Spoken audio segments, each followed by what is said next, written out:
You don't need to raise your voice to command a room. You don't need to dominate others to gain respect. True influence isn't loud, it's felt. It's in the way you stand, the way you listen, the way you make others feel important. I've spent my life proving this. The person who learns to speak with sincerity, act with intention, and listen with depth will always own the room. This isn't charisma, it's craftsmanship. You can learn it, you can master it. And when you do, the world listens.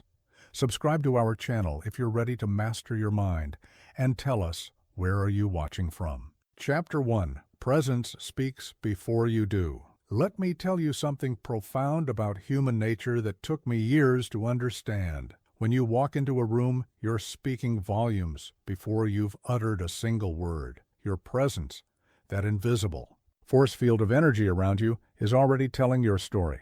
I remember watching a man named William Harrison enter a boardroom in Pittsburgh back in 1918. He didn't storm in. He didn't announce himself. He simply arrived, shoulders back, eyes calm, movements deliberate. The conversation in the room naturally died down. People straightened in their chairs. Why? Because true presence has a gravity to it. Here's what most people don't understand about commanding a room. It's not about being the loudest, the most charismatic, or even the most qualified. It's about carrying yourself with what I call quiet certainty. This isn't arrogance. It's self-trust made visible. Think about the most commanding person you know. Notice how they move. There's no rush in their movements, no nervous energy spilling out of their gestures. They own their space. They take their time. Every step, every gesture, every pause is intentional. This isn't accidental, it's cultivated. But let me ask you this.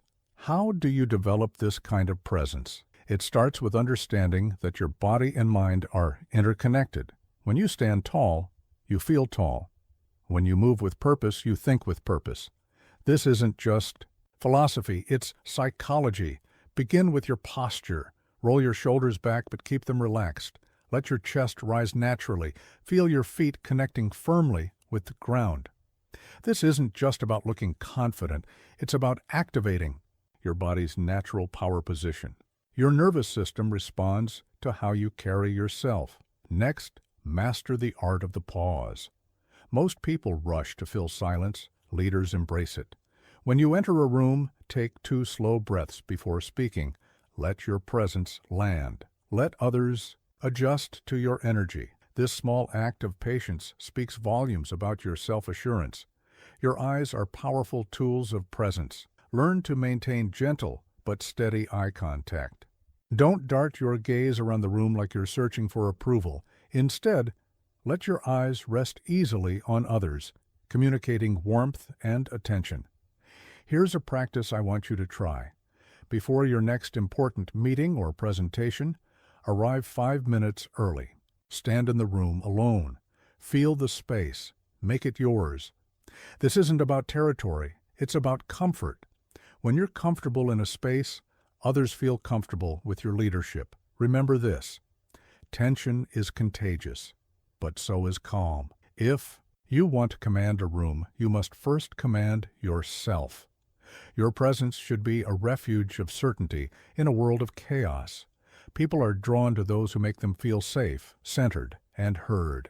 The beautiful truth is this. Powerful presence can be learned. It's not a gift bestowed upon a chosen few. It's a skill built through conscious practice and unwavering intention. Start today. Start now. Your presence is speaking. Make sure it's saying exactly what you want it to say. Chapter 2. Confidence isn't born. It's built. Let me share something with you that might shake your current beliefs about confidence. You see, most people are waiting to feel confident before they take action, waiting to feel ready before they step forward, waiting for some magical moment when doubt vanishes and certainty appears. Let me tell you plainly, they're waiting for something that never comes on its own. I've trained thousands of people across America, from nervous salesmen to trembling public speakers. And I've discovered this universal truth. Confidence isn't something you're born with. It's something you build, brick by brick, action by action. risk by risk. Here's what most people don't understand. Confidence is not the absence of fear. It's the accumulated evidence that you can handle fear. Every time you face a challenging situation and survive, even if you don't perfectly succeed, you're laying another brick in your foundation of confidence. Think about learning to ride a bicycle. No one starts confident. You start scared, wobbly, uncertain. But each time you get back up after falling, each time you go a little further, each time you maintain balance a little longer, you're not just learning to ride, you're learning to trust yourself. That's what confidence really is, self-trust built through experience. But let me ask you this. How many opportunities for building confidence have you let slip by? How many times have you said, "I'm not ready yet," when what you really meant was, "I'm afraid to try"? The secret that confident people know is this: preparation beats paralysis every time. Instead of waiting to feel confident, they prepare thoroughly, they research extensively, they practice relentlessly, they turn anxiety into action. This is what I call earned confidence, the kind that can't be shaken because you know exactly what you put into it. Let me give you a practical system for building confidence in any situation. First, prepare more than you think you need. 2, if you're giving a presentation, don't just practice it once or twice. Practice it 20 times. Know it so well that you could deliver it in your sleep. This level of preparation creates a bedrock of confidence that nervousness can't shake. Second, start with small wins. Don't try to conquer your biggest fear first. Build confidence through progressive challenges. If public speaking terrifies you, start by speaking up more in meetings. Then move to presenting to small groups, then larger ones. Each success becomes evidence that you can handle the next level. Third, document your successes. Keep a record of every challenge you've overcome, every fear you've faced, every small victory you've achieved. This becomes your personal proof of capability. When doubt creeps in, you'll have concrete evidence of your ability to succeed. Fourth, learn to reframe failure. Every setback is feedback. Every mistake is data. When you stop seeing failure as final and start seeing it as information, you develop what I call resilient confidence, the kind that bounces back stronger after every hit. Remember this: the most confident person in any room isn't the one who's never failed. It's the one who's failed, learned, and kept moving forward. They've built their confidence through experience, through action, through facing exactly what you're facing right now. You see, confidence isn't a feeling you wait for. It's a decision you make, followed by actions you take, supported by preparation you've done. It's built in the quiet moments when no one's watching, in the early mornings and late nights when you're practicing, preparing, and pushing yourself just a little bit further than yesterday. The truth is, you don't need to feel confident to act confident. Act first, feel later, take the action, and the feeling will follow. This is how you build unshakable confidence, one conscious, courageous action at a time. Chapter 3. The Power of Sincere Interest. Let me share with you what I consider to be the most profound secret of human relations, one that I've seen transform thousands of lives, including my own. Most people spend their entire lives trying to be interesting. They practice clever phrases, memorize impressive facts, and work tirelessly to make themselves stand out. But here's the truth that took me decades to fully understand.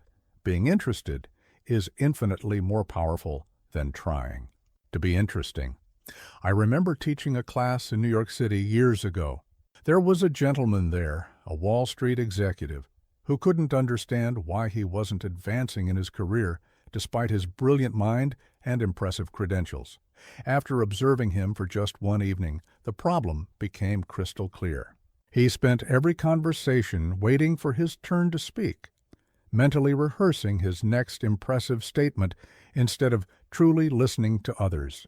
Here's what most people don't understand about influence. Humans have a deep primal need to be understood. When you show genuine interest in others, not feigned, not strategic, but genuine, you're satisfying one of their most fundamental psychological Needs. This creates a connection that no amount of impressive credentials or clever words can match. But let me ask you this. When was the last time you felt truly, deeply listened to? When did someone last ask you questions about your life, your thoughts, your dreams? Not to be polite, but because they genuinely wanted to know. Remember how that made you feel. That's the power we're talking about. The technique is simple, but the execution requires absolute sincerity. Start by asking questions that people enjoy answering, not surface questions like, "How are you?" but thoughtful inquiries that invite real reflection. What inspired you to choose your career? What's the most exciting project you're working on right now? What's changed your perspective most in the past year? But here's the crucial part, and this is where most people fail. You must listen with your entire being. Your eyes, your body language, your energy should all communicate complete attention. Don't just hear the words, listen for the feeling behind them. Listen for what excites them, what concerns them, what lights them up. I once watched a master networker work a room. She didn't dominate the conversation. She didn't tell impressive stories. Instead, she asked thoughtful questions and listened with such intensity that each person felt like they were the most important person there. By the end of the evening, everyone wanted to connect with her, yet she had shared very little about herself. Let me give you a practical system for developing this skill. First, practice what I call curious listening. When someone is speaking, don't think about what you'll say next. Instead, be genuinely curious about what they're sharing. Look for the interesting details in their story. What motivated their decisions? What challenges did they overcome? Second, learn to ask follow-up questions that show you're truly engaged. If someone mentions a challenge they faced, ask how they handled it. If they share a success, ask what they learned from the experience. These questions show that you're not just hearing words, you're engaging with their experience. Third, remember details about people, not just names and titles, but their interests, their challenges, their aspirations. When you can refer back to something someone shared in a previous conversation, you're showing that they matter enough to occupy space in your memory. Fourth, develop what I call empathetic curiosity. This means trying to understand not just the facts of what someone is saying, but the emotions and motivations behind it. Why does this matter to them? What are they hoping for? What are they afraid of? The beautiful paradox is this: the more interested you become in others, the more interesting you become to them. Not because you're trying to be interesting, but because genuine interest in others is one of the rarest and most valuable gifts you can offer in our self-absorbed world. Remember this: influence doesn't come from impressing people with your knowledge, achievements, or wit. It comes from making people feel understood, valued, and important. When you master the art of sincere interest, you'll never have to worry about commanding attention. You'll attract it naturally. This isn't manipulation. It's human connection in its purest form. It's about approaching each person with the fundamental understanding that they have something valuable to teach you, something interesting to share, something worth your complete attention. Chapter 4. How to make people feel important. There's a fundamental truth about human nature that, once understood, will transform every interaction you have. Every person you meet has a deep, unspoken hunger to feel important. Not just noticed, important. Not just heard, valued. This isn't vanity. It's a basic human need as essential as food or water. I learned this lesson early in my career through a remarkable encounter with a hotel manager in London. I had arrived late, tired, and admittedly a bit irritable. But this manager didn't just check me in. He made me feel like I was the most important guest he'd welcomed all day. He remembered my name from our correspondence, asked about my lecture tour, and shared his genuine enthusiasm for the impact of public speaking on people's lives. Here's what most people don't understand about making others feel important. It's not about flattery or false praise. Those are counterfeit currencies in human relations. True importance-making is about genuine recognition of the value in others, and it requires both skill and sincerity. But let me ask you this. When was the last time you deliberately made someone feel truly important? Not just complimented them, but genuinely elevated their sense of self-worth. This is an art that few master, but those who do never walk into a cold room again. Let me share with you the principles I've developed over decades of teaching this crucial skill. First, practice what I call value seeking. Before any interaction, ask yourself, what is uniquely valuable about this person? Everyone, absolutely everyone, has something remarkable about them. Your job is to find it, understand it, and shine a light on it. Second, master the art of specific recognition. Don't say good job, say the way you handled that client's concerns showed remarkable patience and insight. Specific recognition tells people you're paying attention to the details of their contribution, not just offering generic praise. Third, learn to practice what I call importance moments. These are brief but powerful interactions where you deliberately make someone feel valued. It might be remembering a detail from your last conversation, asking their opinion on a matter in their expertise, or simply giving them your complete, undivided attention. Fourth, develop the habit of public recognition when appropriate. If someone makes a valuable contribution in a meeting, acknowledge it in front of others. If a team member solves a problem, share the story of their solution. But, and this is crucial, always be genuine. False praise destroys trust. Let me give you a practical system for implementing this in your daily life. Start each day by asking, who can I make feel important today? This isn't about manipulation, it's about intention. When you actively look for opportunities to validate others, you'll be amazed at how many you find. Practice what I call the importance triangle: attention, acknowledgement, and appreciation. Give people your full attention when they speak. Acknowledge their unique perspectives and contributions. Show genuine appreciation for their presence and input. Learn to use what I call value language. Instead of saying thanks for the report, say, your analysis helped us see this challenge in a whole new way. Instead of good presentation, say, the way you explained that complex idea made it clear and actionable for everyone. Remember this crucial distinction. Importance making isn't about making people feel superior to others. It's about helping them recognize their own value. It's about seeing the gold in people and helping them see it too. I've watched countless leaders transform their effectiveness by mastering the skill. A CEO I worked with in Detroit completely turned around his company's culture not by changing policies, but by systematically making every employee feel important to the company's mission. Productivity soared, turnover plummeted. Why? Because when people feel important, they act important. Here's a powerful truth: people will forget what you say, but they'll never forget how you made them feel. When you master the art of making others feel important, you're not just practicing good manners, you're addressing one of the deepest human needs. The most powerful leaders I've known share this quality.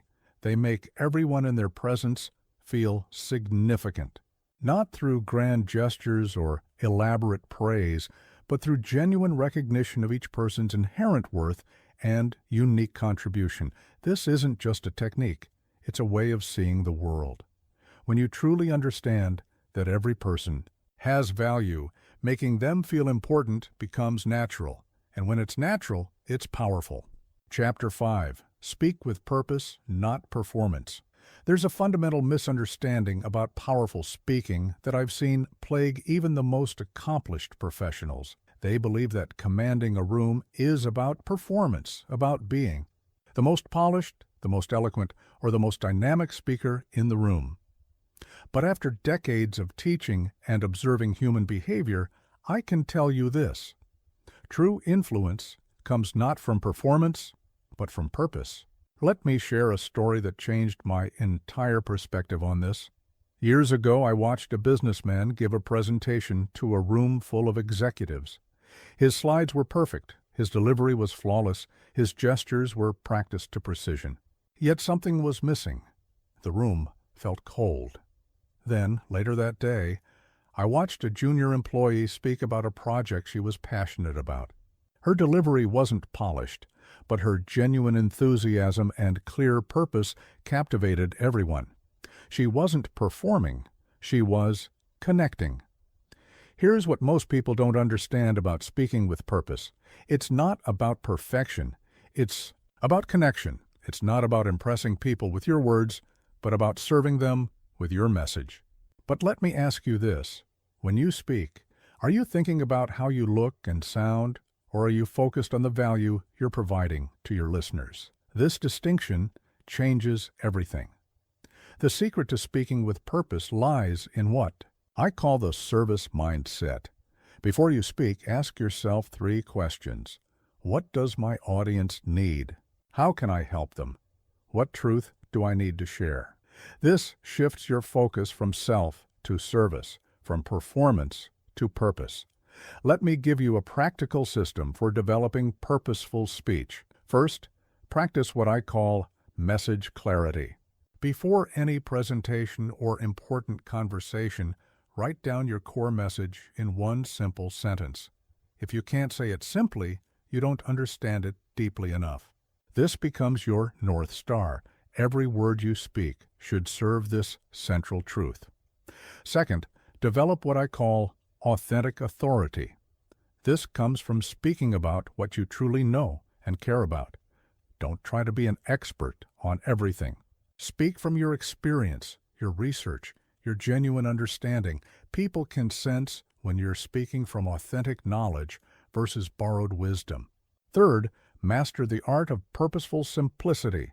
The goal isn't to sound smart, it's to be understood. Use clear, direct language. Avoid jargon unless it's absolutely necessary.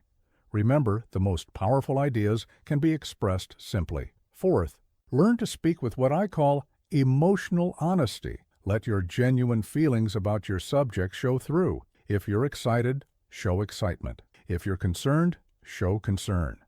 This isn't about manufacturing emotion. It's about allowing your authentic feelings to support your message.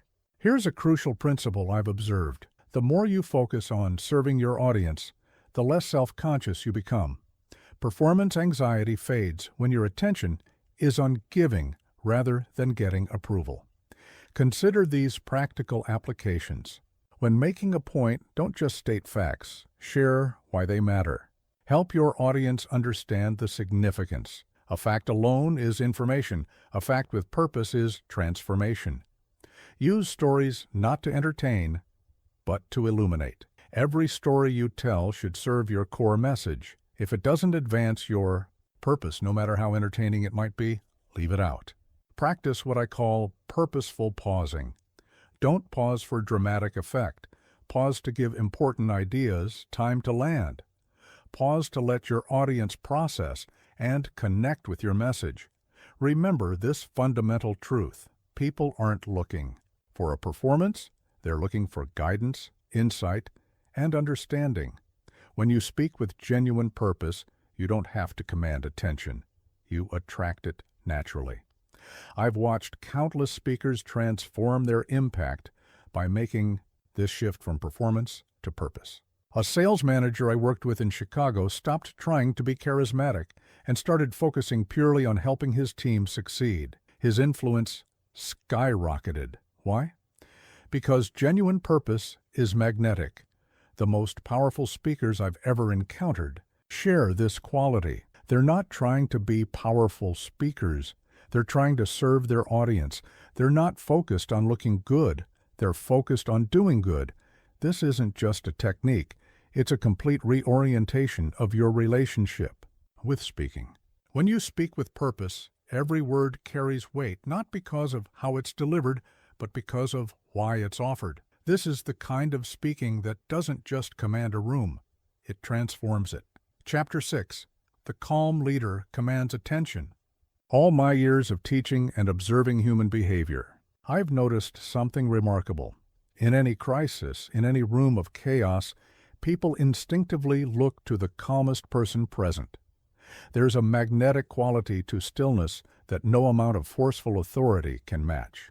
I witnessed this principle in action during a particularly heated board meeting in Detroit.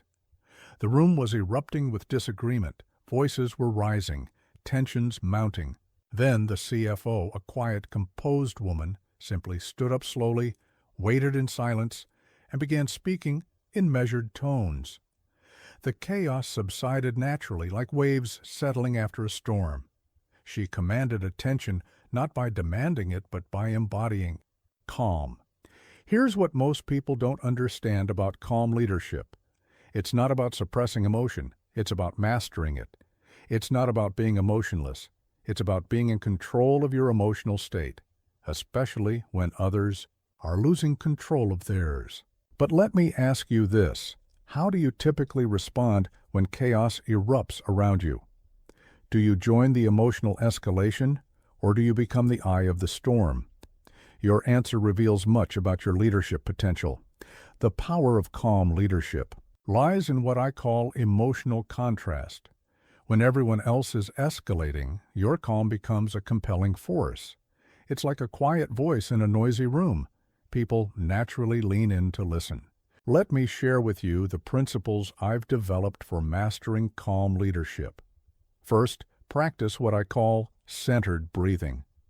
Before responding to any crisis or tension, take 3 slow, deliberate breaths. This isn't just about relaxation, it's about creating a moment of clarity between stimulus and response. Second, develop what I call emotional steadiness. Your emotions are contagious. If you want a calm room, you must be the source of that calm. This means maintaining consistent emotional states, especially under pressure. Third, master the art of the calm pause. When tensions rise, resist the urge to speak immediately. Let silence do the heavy lifting. A well-timed pause can be more powerful than any words. Fourth, learn to use what I call downshifting language.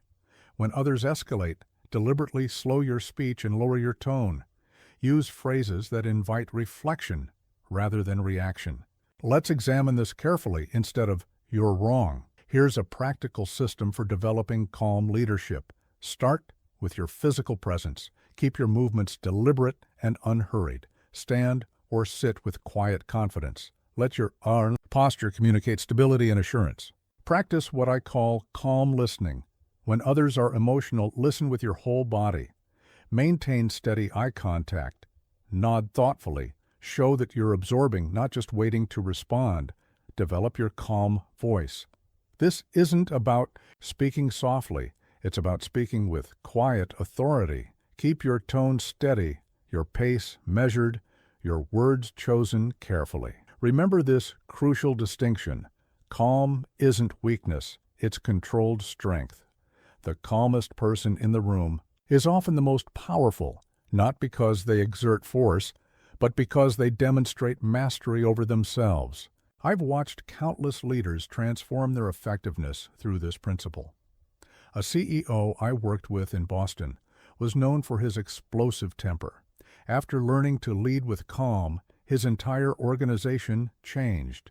Meetings became more productive, decisions more thoughtful, results more consistent.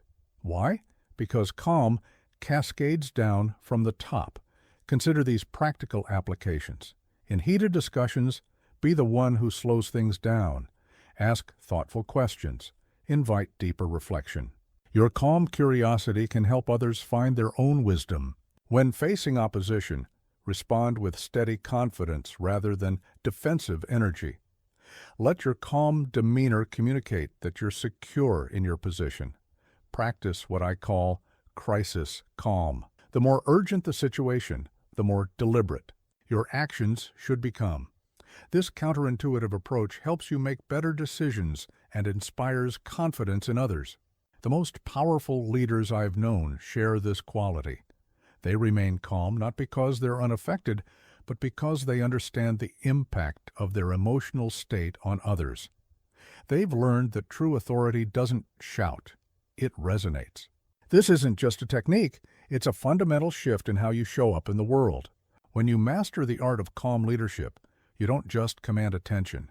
You create an environment where clear thinking and productive dialogue can flourish. Remember, in a world of constant chaos and noise, calm is a superpower. Master it, and watch how naturally people turn to you for leadership. Chapter 7. The Art of Listening. Like a leader. Of all the skills I've taught over my lifetime, none has proved more powerful or more misunderstood than strategic listening. Most people think listening is passive, a polite pause between speaking.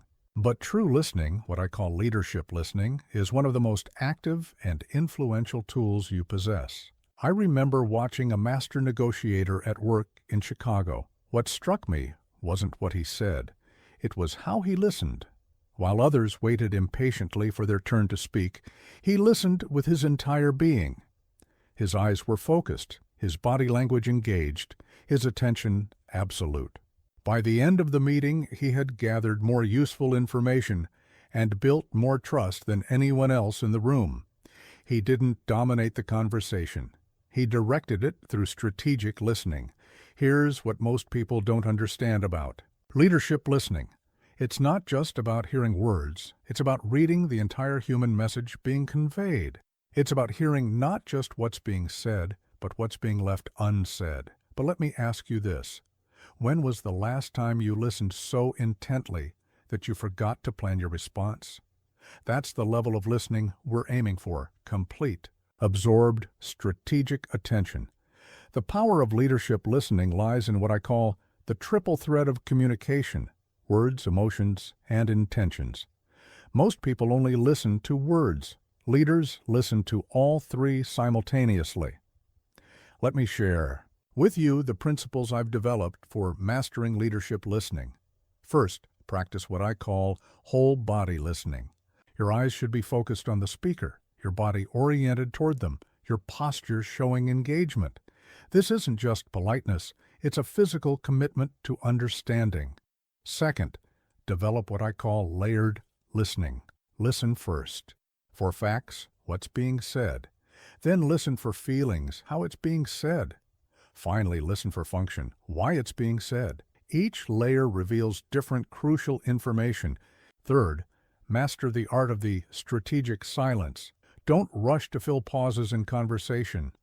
Often, the most important information comes after a moment of silence, when people feel compelled to elaborate or clarify. Fourth, learn to use what I call confirmation questions. These aren't just echoes of what's been said, but thoughtful inquiries that show you're not just hearing, but processing and seeking deeper understanding. Here's a practical system for developing leadership listening. Start with what I call mental clearing. Before any important conversation, take a moment to clear your mind of preconceptions and prepared responses. Your goal is to create space for genuine understanding. Practice responsive noting. As you listen, make mental notes of key points, emotional shifts, and underlying themes. This isn't about planning your response, it's about building a complete picture of the communication. Develop your listening presence. This includes appropriate nodding, maintaining engaged eye contact, and using small verbal acknowledgments that encourage the speaker to continue and elaborate. Remember this crucial distinction. Strategic listening isn't about being passive. It's about being deliberately receptive. You're not just receiving information, you're actively gathering intelligence that can inform your leadership. I've watched countless executives transform their effectiveness through this principle. A CEO I worked with in Philadelphia was known for his quick decisions and forceful leadership. After learning to listen strategically, his decision-making improved dramatically. Why? Because he was operating with better information. Consider these practical applications. In meetings, practice what I call speaker tracking. Don't just listen to the current speaker. Watch how others react. Their nonverbal responses often tell a crucial part of the story. When facing disagreement, use what I call understanding before advocacy. Before stating your position, demonstrate that you've fully understood the other perspective. This often dissolves resistance naturally. Master what I call conflict listening.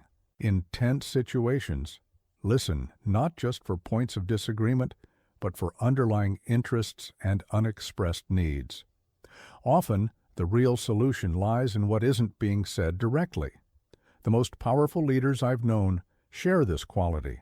They listen not just with their ears, but with their intuition, their experience, and their understanding of human nature. They know that leadership listening isn't just about gathering information. It's about building trust and understanding. This isn't just a technique. It's a fundamental leadership orientation. When you master the art of strategic listening, you don't just hear more. You understand more deeply, decide more wisely, and lead more effectively. Remember, in a world where everyone is trying to be heard, the leader is the one who truly listens. Master this art and watch how naturally people turn to you for guidance and direction. Chapter 8.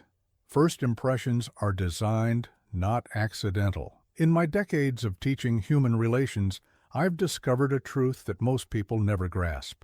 First impressions aren't just made, they're designed.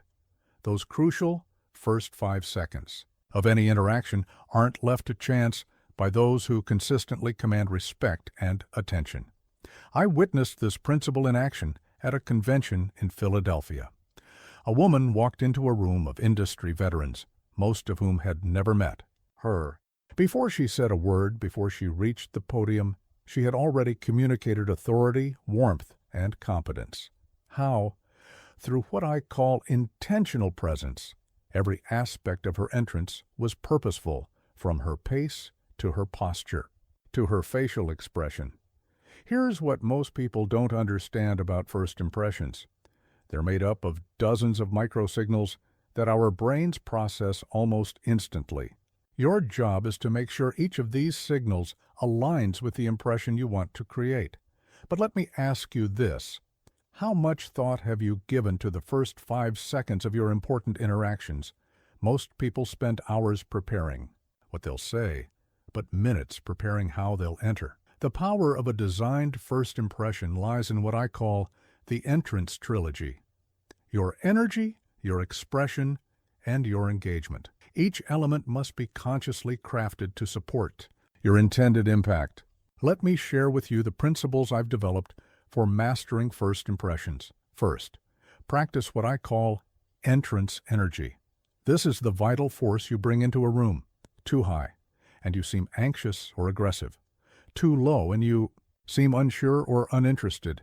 The goal is calm confidence, steady, purposeful, assured.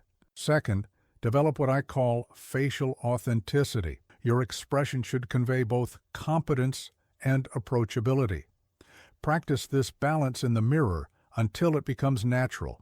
Remember, a genuine smile reaches your eyes. A forced one stops at your mouth. Third, master the art of the strategic scan. When entering a room, take a deliberate moment to survey it, making brief but meaningful eye contact with key individuals. This shows both awareness and confidence. Fourth, learn to use what I call entrance pacing. Your walking speed matters. Too fast suggests nervousness. Too slow can seem hesitant. Practice a pace that suggests purposeful movement without urgency. Here's a practical system for designing powerful first impressions. Start with your pre-entrance ritual. Before any important interaction, take 3 deep breaths, straighten your posture, and set your intention. This creates what I call your entrance mindset. Practice your handshake sequence.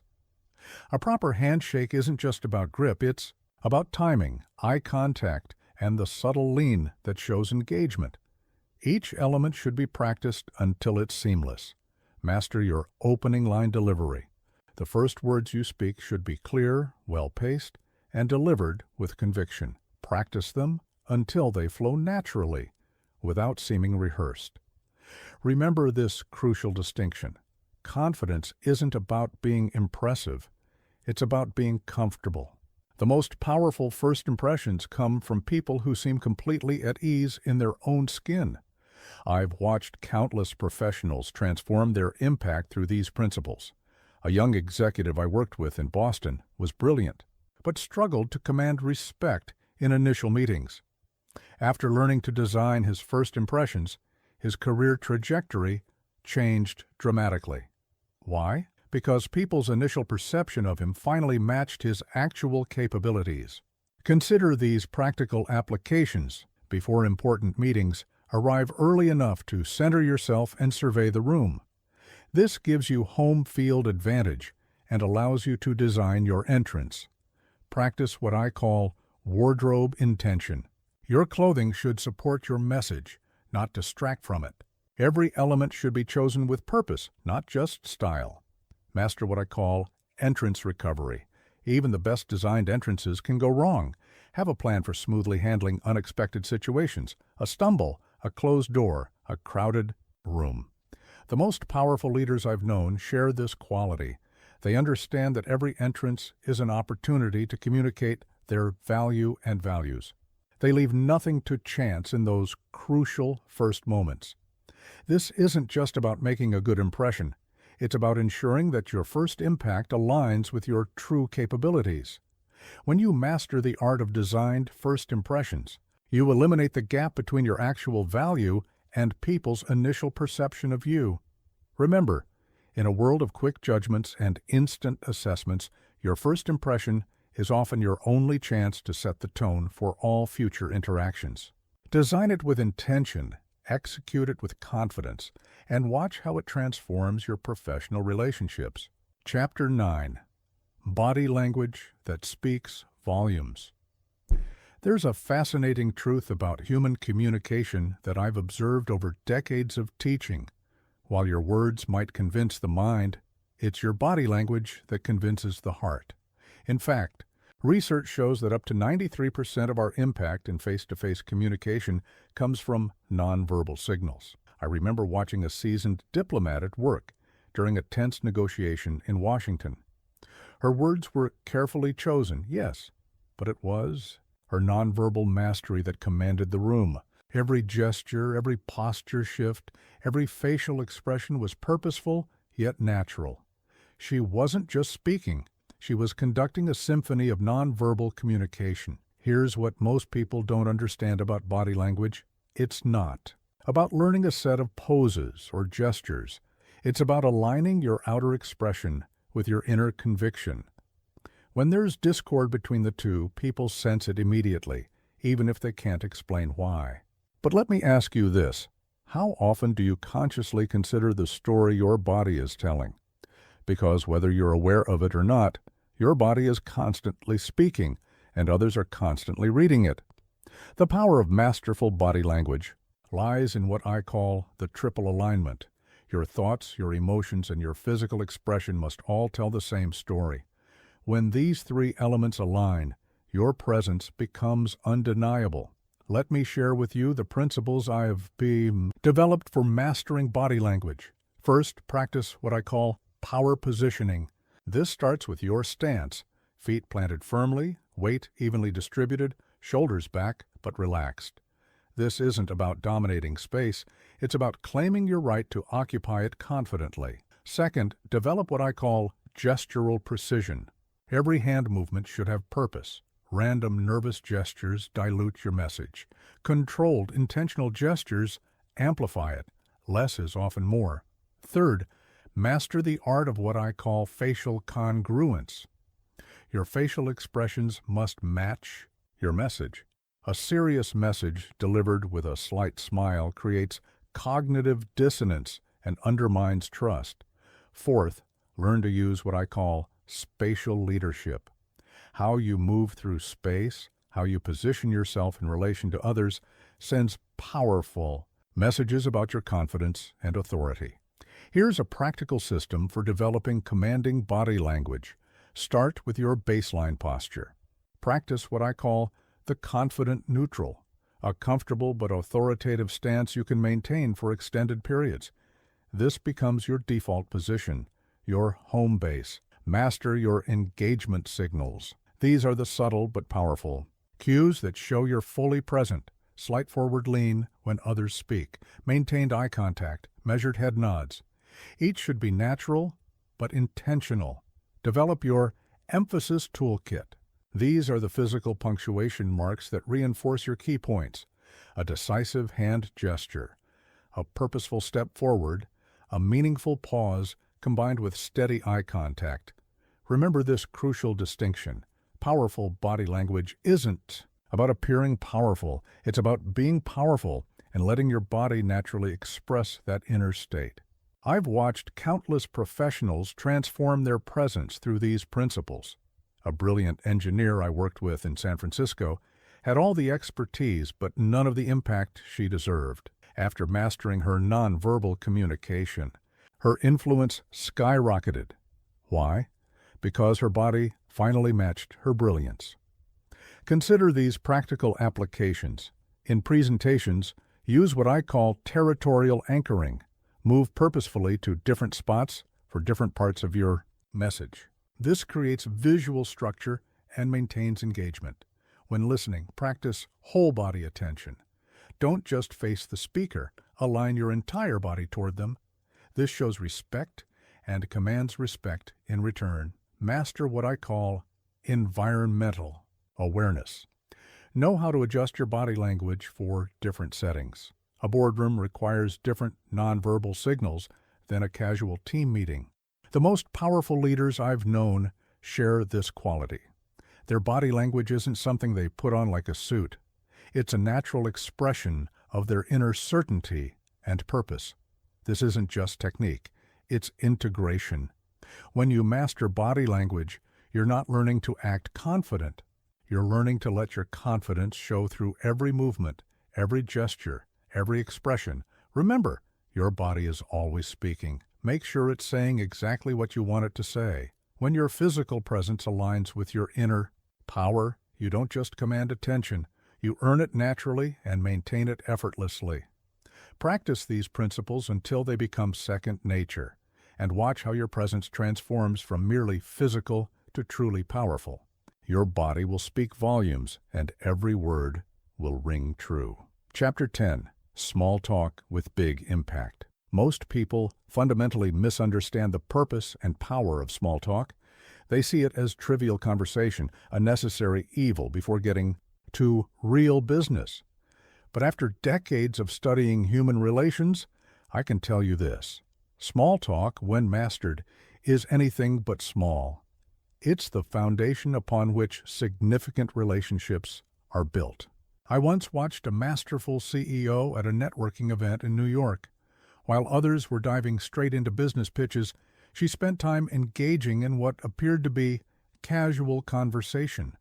But there was nothing casual about it. Every question, every shared observation, every light moment was strategically building rapport and gathering intelligence. By the end of the evening, she had formed more meaningful connections than anyone else in the room.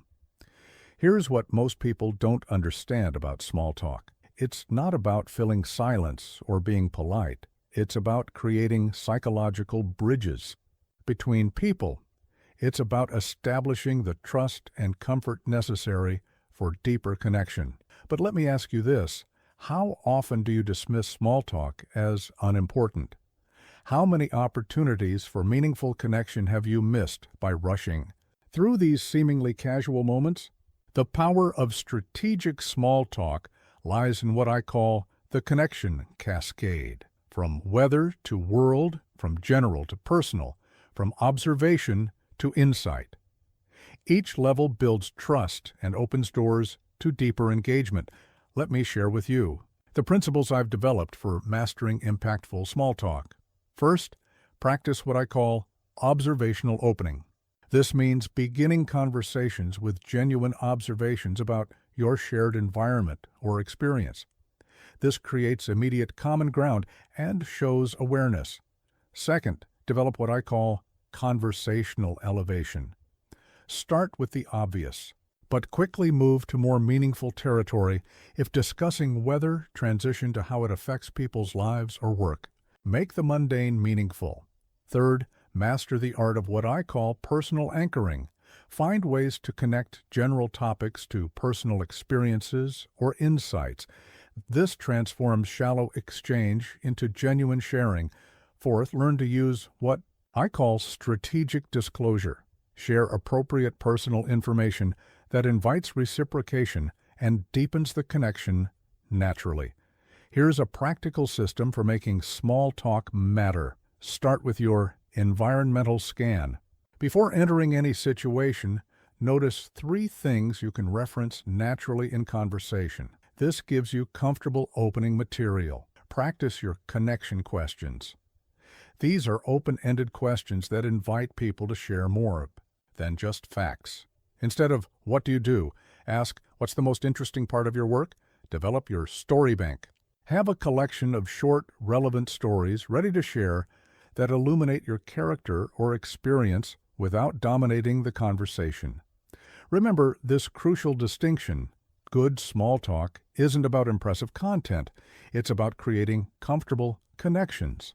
The goal isn't to dazzle, but to relate. I've watched countless professionals transform their networking effectiveness through these principles. A brilliant but introverted executive I worked with in Chicago went from dreading social situations to mastering them. Why? Because she learned that small talk isn't about being clever. It's about being genuinely connecting. Consider these practical applications. Use what I call progressive disclosure. Start with safe, shared topics and gradually move toward more personal or professional matters as comfort builds. Practice active linking. When someone shares something, look for authentic ways to connect it to other topics or shared experiences. This shows you're truly engaged and builds conversation momentum.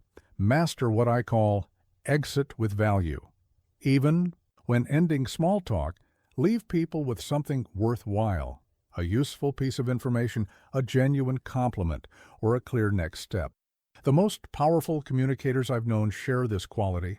They treat every interaction, no matter how brief, as an opportunity for meaningful connection. They understand that small talk is actually big talk in disguise. This isn't just about being sociable, it's about being strategic.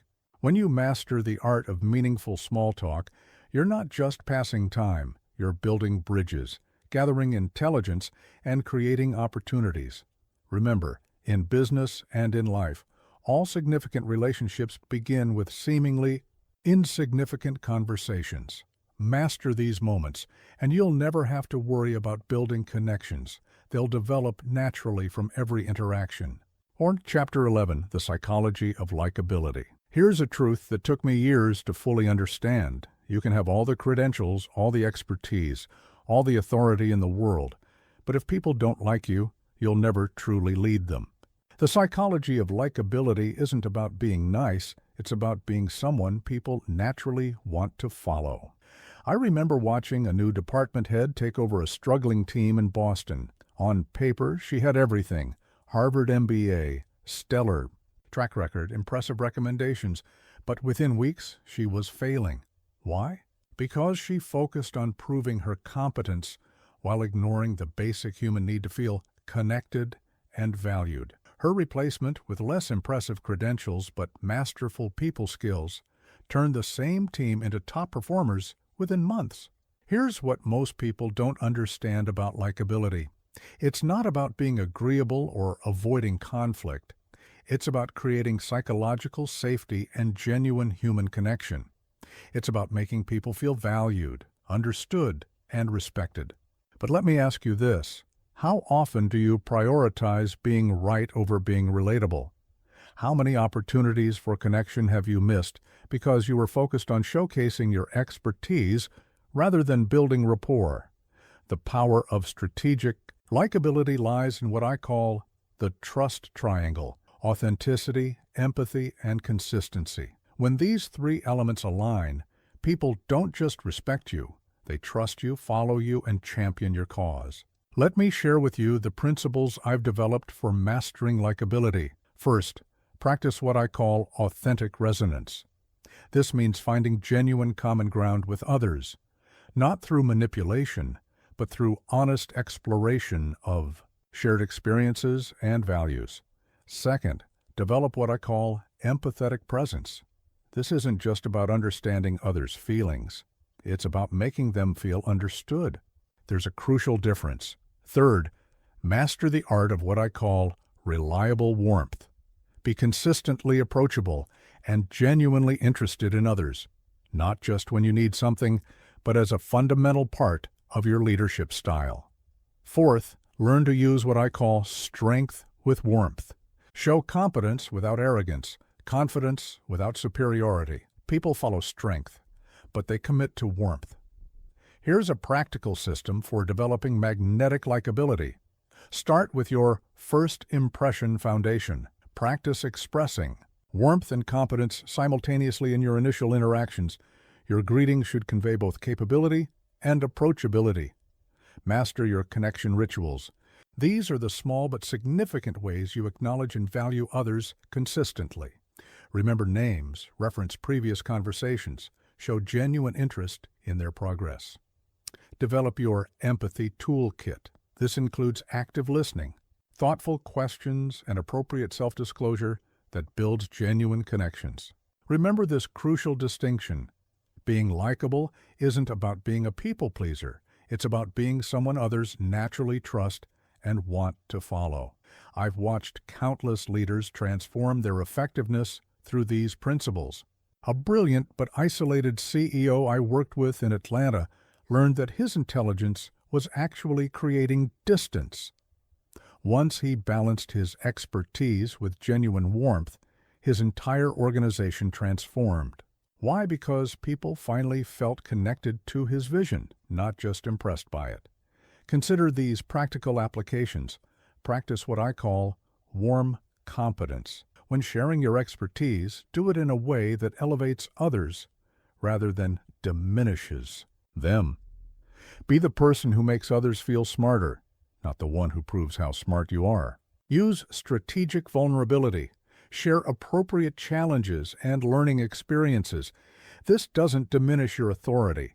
It makes you more relatable and trustworthy. Master what I call inclusive authority. When you succeed, share the credit generously. When the team fails, accept responsibility gracefully. This builds loyalty faster than any display of individual excellence. The most influential leaders I've known share this quality. They make everyone feel like somebody. They understand that true influence comes not from proving their worth, but from recognizing the worth in others. This isn't just about being nice. It's about being effective. When you master the psychology of likability, you're not just easier to work with, you're easier to follow, support, and champion. Remember, in a world where everyone is trying to prove their importance, the most powerful thing you can do is make others feel important. This isn't manipulation, it's human connection at its most fundamental level. Practice these principles not as techniques, but as genuine expressions of your leadership philosophy. Watch how naturally people are drawn to your influence when they feel genuinely valued in your presence. The truth is, people may forget what you told them, but they never forget how you made them feel. Master the art of making others feel valued, understood, and important, and you'll never struggle to build a loyal following. Chapter 12. Kill the fear of judgment. Of all the barriers that hold people back from commanding a room, none is more powerful or more universal than the fear of judgment. I've seen brilliant minds silenced, great ideas unexpressed, and natural leaders remain hidden, all because of this fundamental fear. I recall working with a gifted executive in San Francisco. Despite her exceptional insights, she would sit silently in crucial meetings, paralyzed by the fear of how others might judge her contributions. The tragedy wasn't just her silence, it was the loss of value she could have brought to every discussion. Here's what most people don't understand about the fear of judgment. It's not just about being afraid of criticism. It's about giving others emotional power over your sense of self-worth. It's about placing others' opinions above your own inner conviction. But let me ask you this. How many opportunities have you missed because you were more focused on avoiding judgment than on creating value? How often has the fear of others' opinions kept you from sharing your authentic voice? The power of overcoming judgment fear lies in what I call the self-sovereignty principle, the understanding that others' opinions of you are about them, not about you. Their judgments reveal their limitations, not yours. Let me share with you the principles I've developed for mastering this fear. First, practice what I call value focus. Instead of thinking about how you might be judged, focus intensely on the value you can provide. When your mind is full of contribution, there's no room for fear. Second, develop what I call criticism immunity. This isn't about ignoring feedback. It's about separating useful criticism from toxic judgment. Learn to filter what serves your growth from what serves others' egos. Third, master the art of what I call perspective shifting. Remember that everyone in the room is too busy worrying about their own performance to spend much time judging yours. This realization is surprisingly liberating. Fourth, learn to use what I call fear reframing. Transform nervous energy into excitement. Both share similar physiological responses. It's your interpretation that makes the difference. Here's a practical system for killing the fear of judgment. Start with your purpose anchor. Before entering any situation where judgment fear might arise, reconnect with your core purpose. Why are you there? What value can you provide? Let this be stronger than any fear. Practice fear diffusion. When judgment fear arises, acknowledge it, then immediately redirect your focus to your contribution. Don't fight the fear. Replace it with purpose. Develop your resilience routine. Create a personal ritual for bouncing back from actual criticism or negative feedback. Make recovery your superpower. Remember this crucial distinction.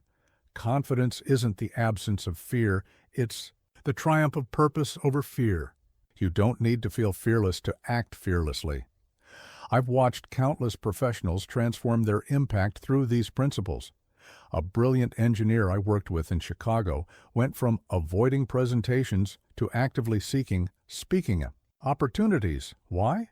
Because she learned to focus on her message rather than others' reactions.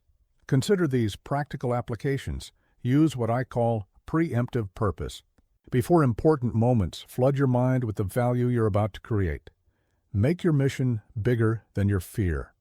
Practice strategic vulnerability. Share your insights even when they're not fully formed.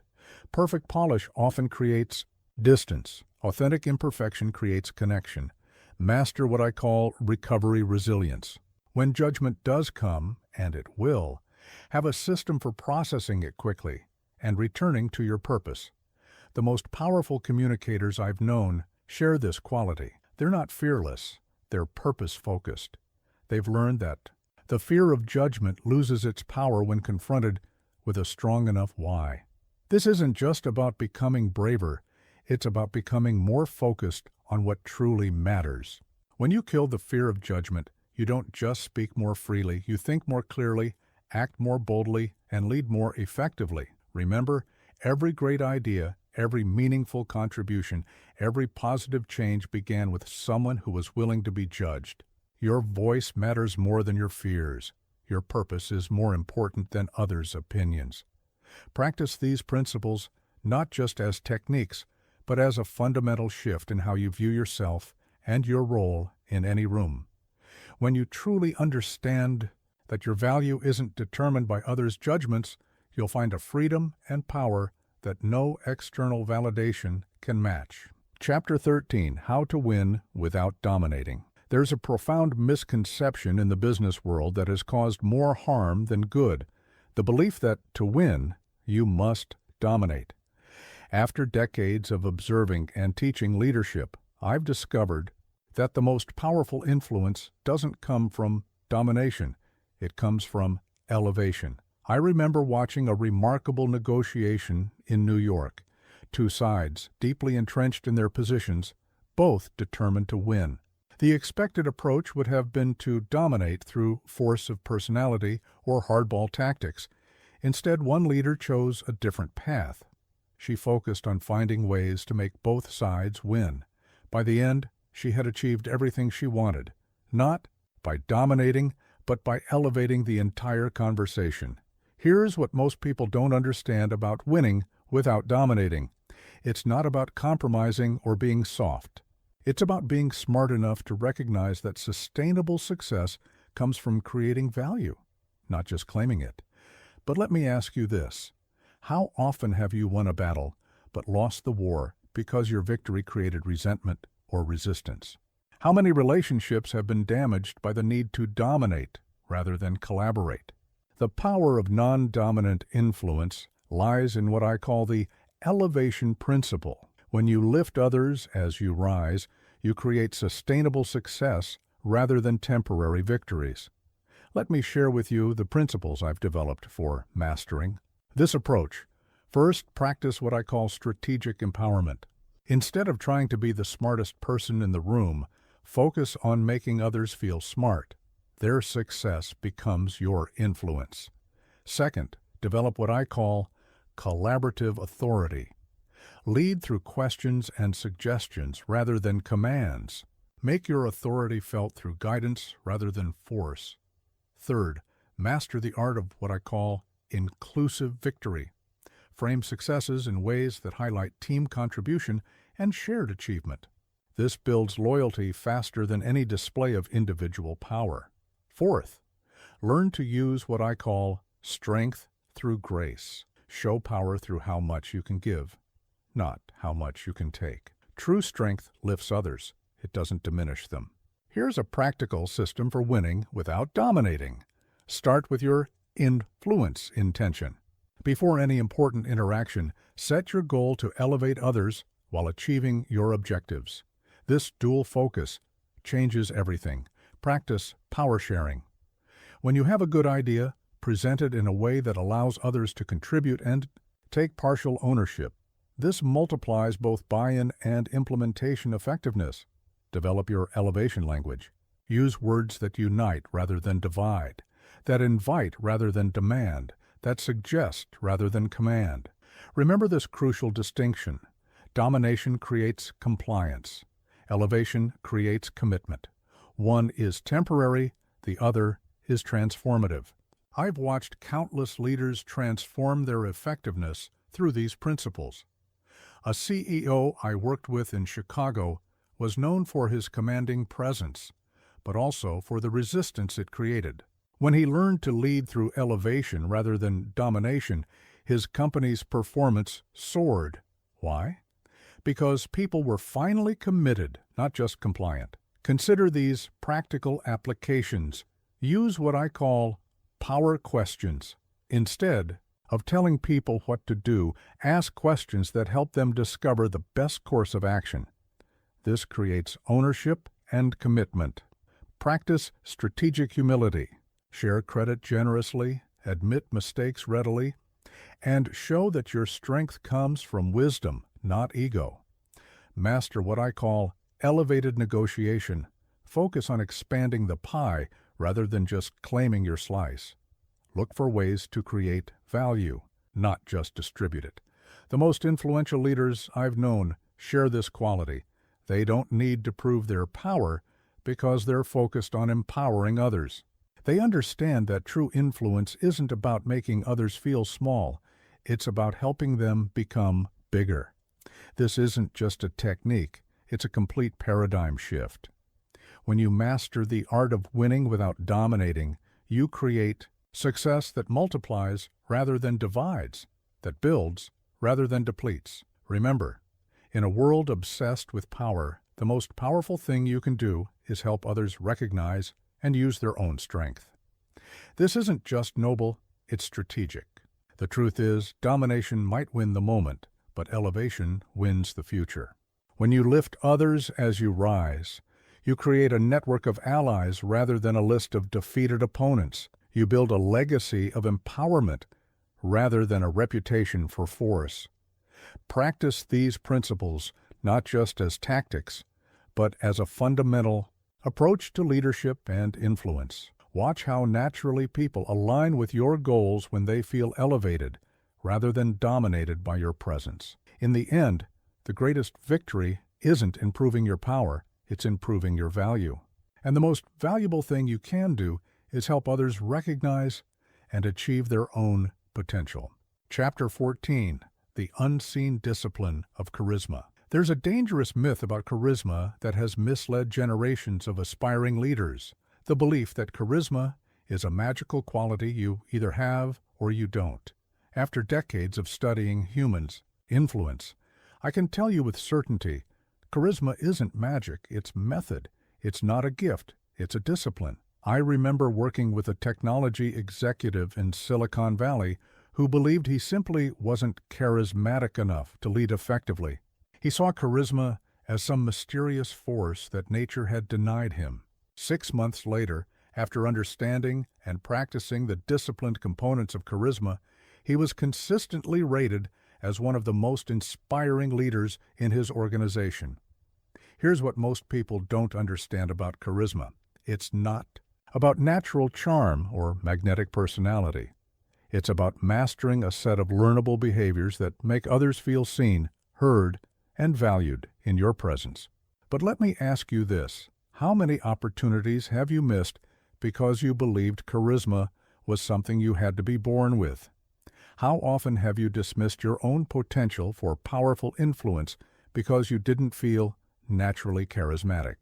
The power of developed charisma lies in what I call the presence trinity: intentional attention, emotional resonance, and authentic energy. When these three elements are consciously cultivated, charisma naturally emerges. Let me share with you the principles I've developed for mastering charismatic presence. First, practice what I call focused fascination. This means developing genuine curiosity about others and showing it through your complete attention. True charisma begins with making others feel fascinating.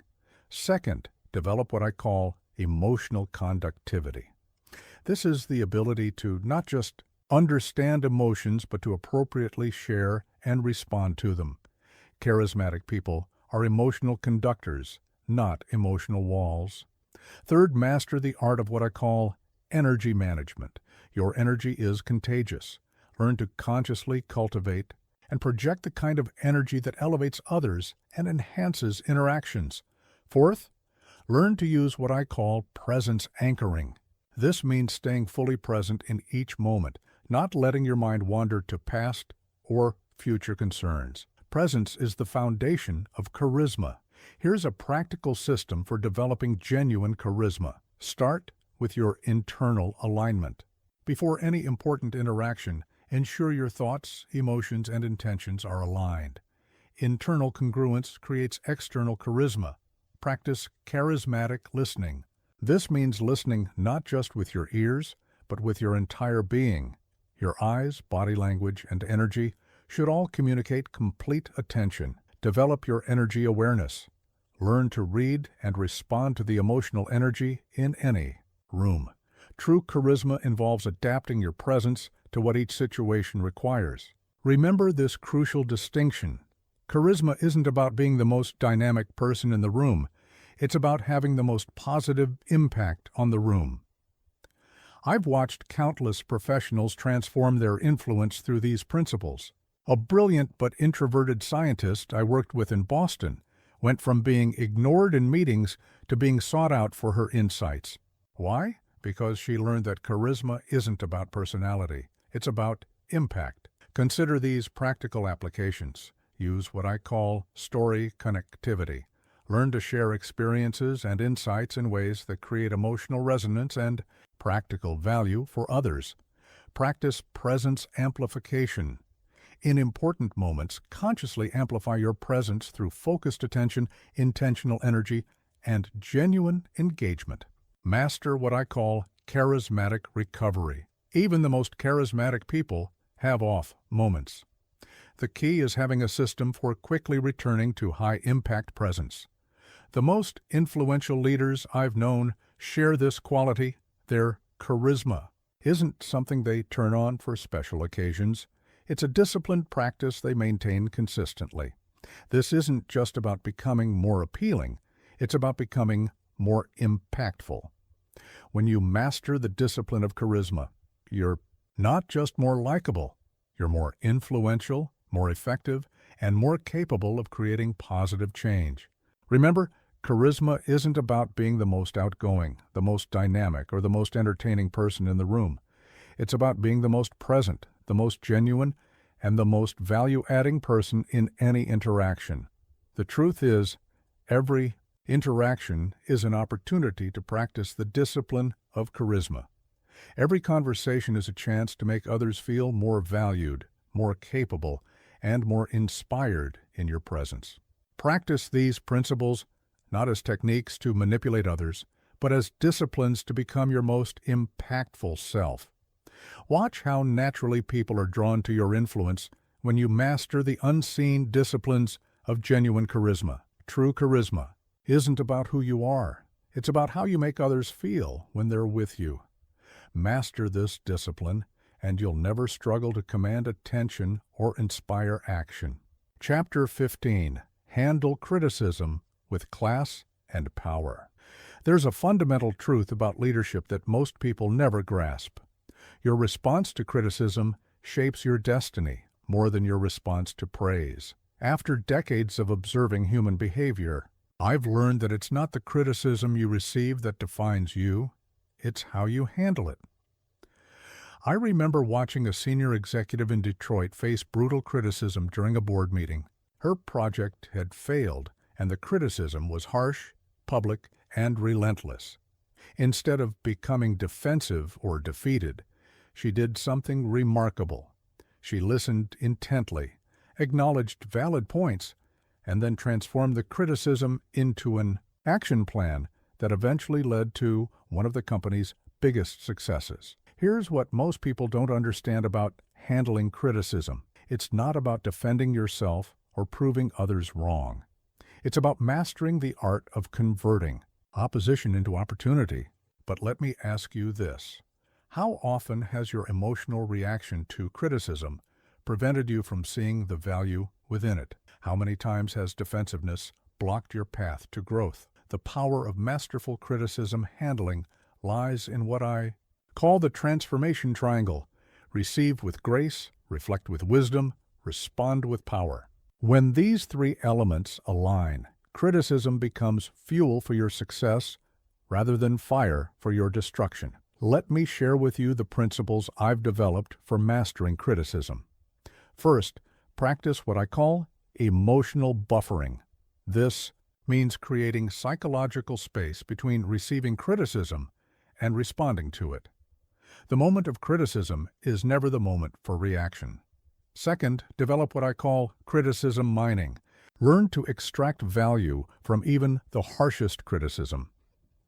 Behind every attack is information that could potentially serve your growth.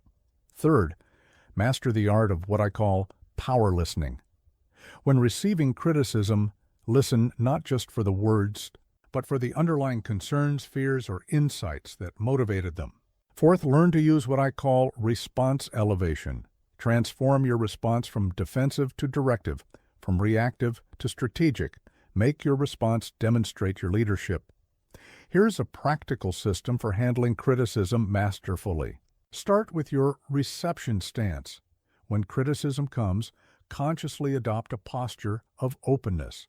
Thank the person for their feedback. This single act often transforms the entire dynamic. Practice strategic silence. Don't rush to respond or defend. Let the criticism fully unfold. Often, in their rush to fill your silence, critics will reveal more valuable information. Develop your processing protocol. Have a systematic way of evaluating criticism. What's valid? What's valuable? What's irrelevant? What's personal? Sort before you respond. Remember this crucial distinction. Defensive responses protect your ego, but powerful responses protect your growth. Choose power over protection. I've watched countless leaders transform their effectiveness through these principles. A young manager I worked with in Chicago was known for his defensive reactions to feedback. After learning these principles, he became known for his ability to turn criticism into constructive action. Why? because he learned that criticism is information, not assassination. Consider these practical applications. Use what I call criticism reframing. Instead of seeing criticism as an attack, view it as free consulting. Someone is investing their energy in telling you what they think you could do better. Practice response crafting. Craft responses that demonstrate leadership. Thank you for this feedback. I see some valuable points here that we can use to improve. Master what I call criticism leverage. Learn to use criticism as a platform for demonstrating your professional maturity and leadership capacity. The most powerful leaders I've known share this quality. They don't just handle criticism well, they use it as a tool for growth and influence. This isn't just about developing thick skin, it's about developing keen insight. When you master the art of handling criticism, you turn what many see as a weapon into a tool for your advancement. Remember, criticism often comes from people who care enough to tell you what others might only think. Even when delivered poorly, it's an opportunity for growth and demonstration of character. The truth is, your response to criticism tells others more about your leadership capacity than your response to praise. When you handle criticism with class and power, you don't just maintain your dignity, you enhance your influence. Practice these principles not just as defensive techniques, but as leadership skills. Watch how your ability to handle criticism with grace and power elevates your status and increases your impact in any room. In the end, it's not about avoiding criticism, it's about mastering it. Learn to handle criticism well, and you'll never fear feedback again. Instead, you'll welcome it as a tool for growth and a chance to demonstrate true leadership. Chapter 16. Stories that Stir the Room. Let me share a truth that has transformed countless leaders. Facts may convince the mind, but stories move the heart. After decades of teaching influence and communication, I've discovered that the difference between information and transformation often lies in the power of story. I remember watching a CEO try to rally his team behind a new initiative. He presented compelling data, robust research, and sound logic. The room remained cold. Then he shared a simple story about how this initiative had transformed one customer's life. Suddenly, the energy shifted, eyes lit up. People leaned in. Why? Because stories don't just inform, they inspire. Here's what most people don't understand about storytelling. It's not about entertainment or artistic expression. It's about creating emotional connections that make your message unforgettable. But let me ask you this. How often have you relied on facts and figures when a story would have moved hearts and minds more effectively? How many opportunities to connect deeply have been lost in the pursuit of purely logical persuasion? The power of strategic storytelling lies in what I call the narrative trinity: emotional resonance, practical relevance, and memorable impact. When these three elements align, your story becomes a tool for transformation. Let me share with you the principles I've developed for mastering business storytelling. First, practice what I call story mining. Every experience, every challenge, every triumph contains potential story material. Learn to recognize and catalog these moments for future use. Second, develop what I call strategic structure. Every powerful story has three key elements: a compelling challenge, a revealing journey, and a transformative insight. Master this framework, and you'll never tell a rambling story again. Third, master the art of what I call emotional mapping. Know exactly which emotions you want your audience to feel at each point in your story, and craft your details accordingly. Fourth, learn to use what I call connection points. These are universal human experiences that allow every listener to see themselves in your story, regardless of their background. Here's a practical system for developing stories that stir rooms. Start with your story bank. Build a collection of personal and professional stories that illustrate key principles, values, or lessons. Categorize them by theme and impact. Practice story crafting. Take raw experiences and shape them into compelling narratives.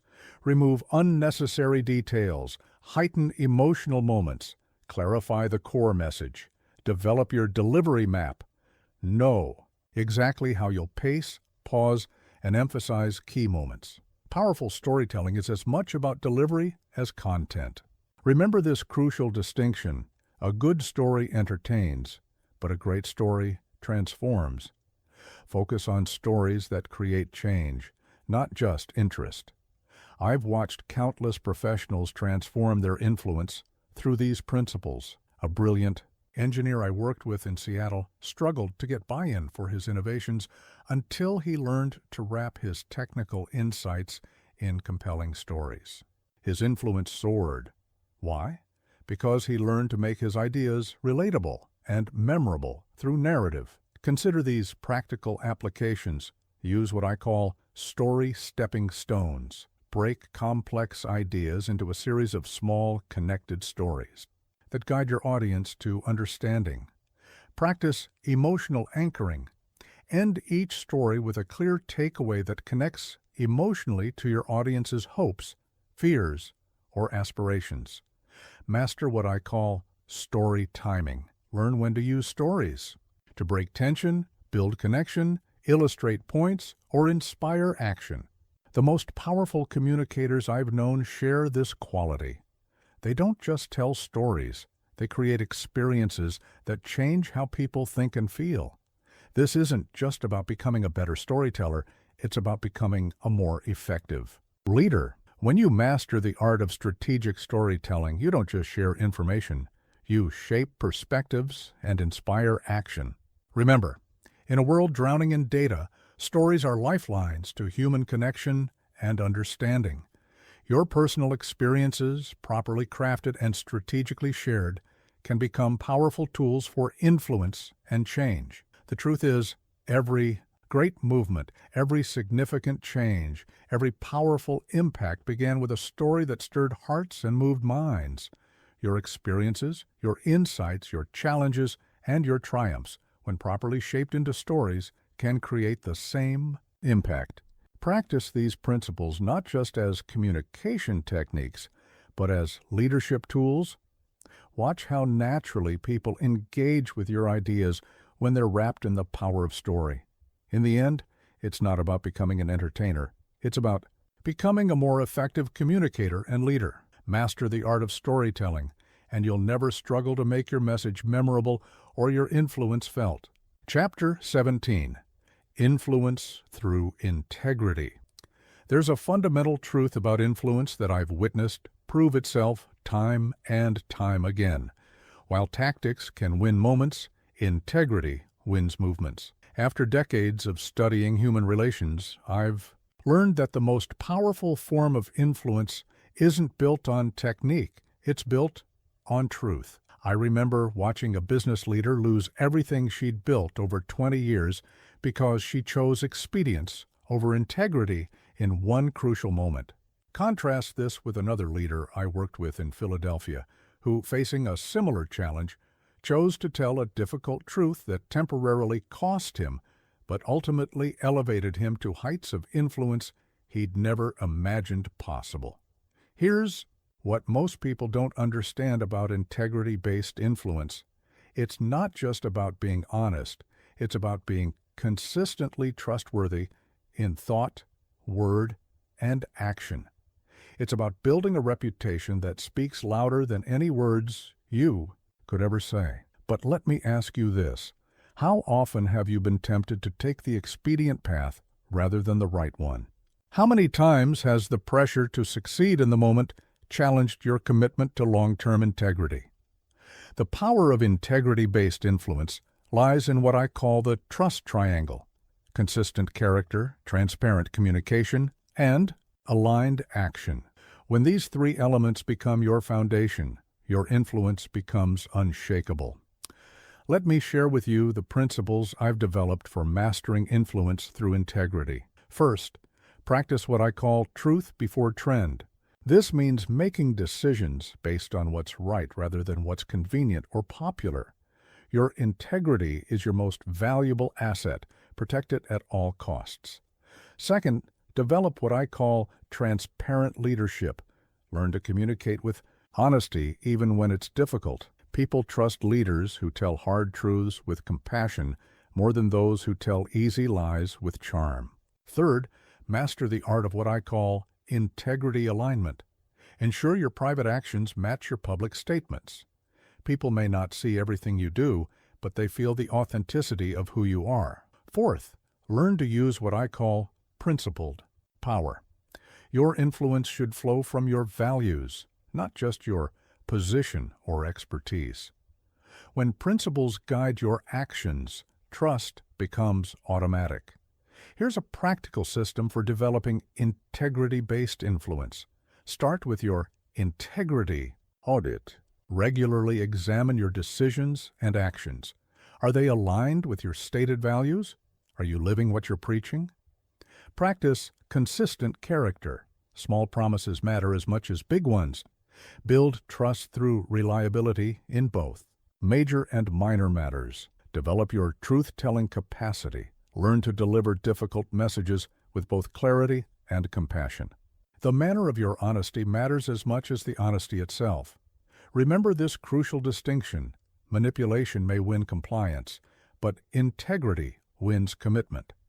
Choose the path that builds lasting trust rather than temporary advantage. I've watched countless leaders transform their influence through these principles. A young executive I worked with in Chicago struggled with team trust until she learned that vulnerability about mistakes builds more credibility than the appearance of perfection. Her influence soared. Why? Because people trust leaders who are real more than those who are right. Consider these practical applications. Use what I call integrity moments. These are opportunities to demonstrate your commitment to principles, especially when it costs you something.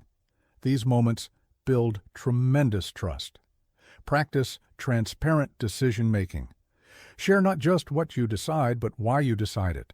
Let people see the values that drive your choices. Master what I call integrity recovery. When you make mistakes, and you will, acknowledge them quickly, correct them thoroughly, and learn from them visibly. The most influential leaders I've known share this quality. Their word is their bond. Their actions match their words, and their principles guide their decisions consistently. This isn't just about being good. It's about being trustworthy. When you master influence through integrity, you create a foundation of trust that no amount of technique or skill can match. Remember, in a world where trust is increasingly rare, integrity becomes increasingly valuable. Your consistent commitment to doing what's right builds a type of influence that no amount of skill or strategy can replicate.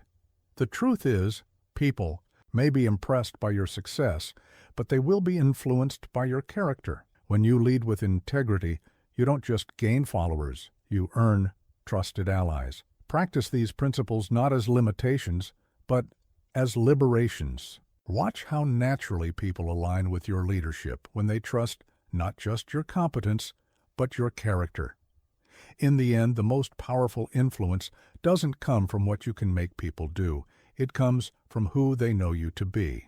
Build your influence on integrity, and you'll never need to command trust. You'll naturally attract it. Chapter 18. Own the room. Change the room. As we reach our final chapter, let me share the most profound truth I've learned about commanding a room. True power isn't about control, it's about transformation.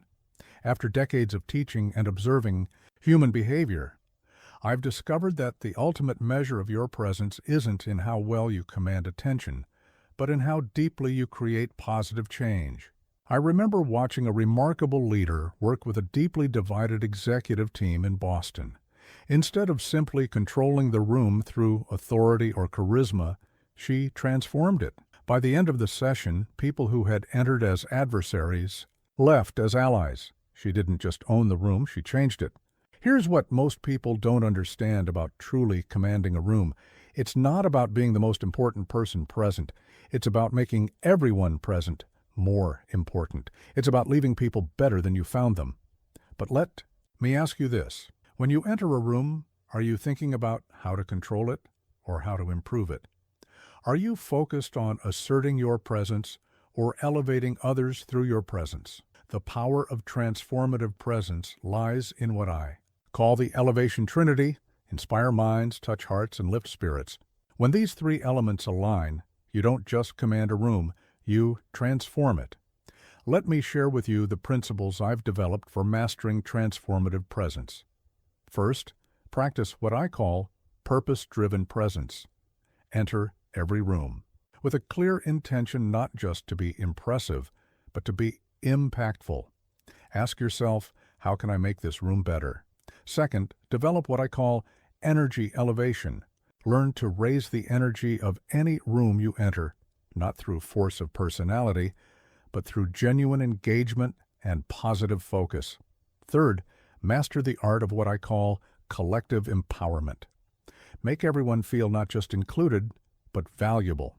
Help them recognize their own power to contribute and create change. Fourth, learn to use what I call transformative influence. Don't just lead discussions, transform conversations. Don't just solve problems, elevate thinking. Here's a practical system for developing room-changing presence. Start with your entry intention. Before entering any room, set a clear purpose. What positive change do you want to create? How can you lift everyone present? Practice energy reading, learn to sense the emotional climate of a room, and consciously work to elevate it. Be the person who turns tension into possibility, conflict into collaboration. Develop your impact awareness. Pay attention to how your presence affects others. Are they more confident after interacting with you? More inspired? More capable? Remember this crucial distinction. Controlling a room may give you power, but transforming a room gives you influence. Choose influence over control every time. I've watched countless leaders transform their impact through these principles. A brilliant but forceful executive I worked with in Atlanta learned that true power comes not from dominating rooms, but from elevating them. Her influence soared. Why? Because people weren't just impressed by her presence, they were improved by it. Consider these practical applications. Use what I call positive disruption. When you enter a negative or stagnant situation, disrupt it, not with force, but with possibility. Change the conversation by elevating it. Practice collective elevation. Find ways to make everyone in the room feel more capable, more connected, and more committed to positive outcomes. Master what I call legacy thinking. Consider not just how you want people to act in your presence, but how you want them to feel and perform even after you've left the room. The most powerful leaders I've known share this quality. They don't just manage rooms, they transform them. They understand that true influence isn't about asserting dominance, it's about creating positive change. This isn't just about being effective, it's about being transformative. When you master the art of changing rooms, you don't just become a better leader, you become a catalyst for positive change in every environment you enter. Remember, in a world focused on personal power, the greatest power you can have is the ability to empower others. Your presence should be a gift to every room you enter. The truth is, people may remember what you said or did in a room, but they'll never forget how you made the room feel. When you focus on transformation rather than control, you don't just command attention, you create lasting positive impact. Practice these principles not as techniques, but as a philosophy of presence. Watch how naturally people respond when they sense that your goal isn't to dominate them, but to elevate them. In the end, the measure of your presence isn't in how well you controlled a room. It's in how much better the room became because you were in it. Master this art, and you'll never need to demand attention or respect. You'll naturally inspire both.